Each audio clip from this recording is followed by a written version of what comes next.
येरळी व मानेगाव गावातील विद्यार्थ्यांना एसटी महामंडळाच्या बसमधून थेट गावात न नेता रस्त्यावरच उतरवले जात असल्याने गावकऱ्यांमध्ये संतापाचा उद्रेक आला आहे। आज सकाळपासूनच जळगाव जामोद नांदुरा मार्गावरील जुन्या पुलावरून बस न जाता नवीन पुलावरून वळवण्यात आल्यामुळे विद्यार्थ्यांना गावात पोहोचण्यासाठी अंधारात चालत जावे लागत होते। यामुळे सुरक्षेचा गंभीर प्रश्न निर्माण झाला होता। या अन्यायाच्या विरोधात विद्यार्थ्यांसह गावकऱ्यांनी एसटी बसेस अडवून रस्ता रोको आंदोलन सुरू केले। याबाबत माहिती मिळताच पोलीस व एसटी आगार प्रशासन घटनास्थळी पोहोचले व आंदोलनकर्त्यांची समजूत काढून आंदोलन मागे घेतले। महाराष्ट्र टीव्ही 24 करिता शिवाजी मामनकर, बुलढाणा।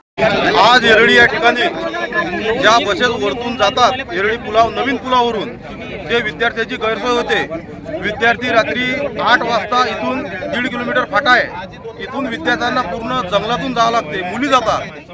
जर येत्या कदाचित भविष्यात जर काही मुलीवर कोणता काही अत्याचार म्हणा की आजकाल पाहता आपण की बलात्कार दिवसेंदिवस वाढत आहेत, तर अशा काही गोष्टी झाल्या तर याला डेपो मॅनेजर साहेब, सर आपलं नाव काय? डेपो मॅनेजर पवन टाले, डेपो मॅनेजर साहेब हे या गोष्टीला जबाबदार राहतील काय?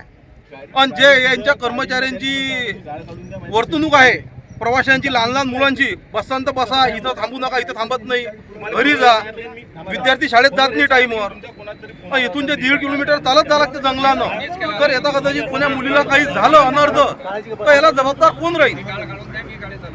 डेपो महामंडळ जबाबदार राहील का या गोष्टीला? कोण राहील? या गोष्टी सर्व शासनाने, मुख्यमंत्री महोदय माननीय देवेंद्र फडणवीस साहेब, उपमुख्यमंत्री अजितदादा पवार, माननीय उपमुख्यमंत्री एकनाथजी शिंदे साहेब, या जिल्ह्याचे पालकमंत्री मकरंददादा जाधव, आमदार साहेब चंचुक संचेती यांनी या गोष्टीची काळजीपूर्वक विनंती डेपो मॅनेजर आम्ही यांना केली। त्यांनी सुद्धा या गोष्टीची सर्व जबाबदारीनं पाहणी करून डेपो मॅनेजर यांना सांगावे। आम्ही रात्री 8 वाजता येतो, आमची ट्युशन पण असतात ना, शाळा सुटल्यानंतर आम्हाला ट्युशन पण लागते ना, आणि बसवाले म्हणतात की आम्ही इथे उतरून देणार नाही, इथेच उतरायला घेणार, आम्ही तिथे उतरून देणार नाही। मग आम्ही करा का?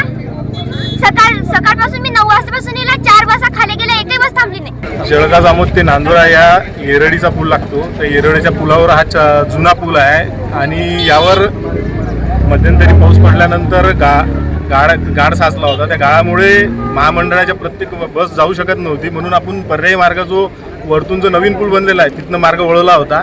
आता गावकऱ्यांचं जर निवेदन आपल्याला जर खालचा जर गाळ PWDने जर काढून दिला आपल्याला आणि सुव्यवस्थित करून दिला तर आपण तिथून त्या मार्गे गाडी आपल्या जे बस चालू करून विद्यार्थ्यांची गैरसोय टाळू।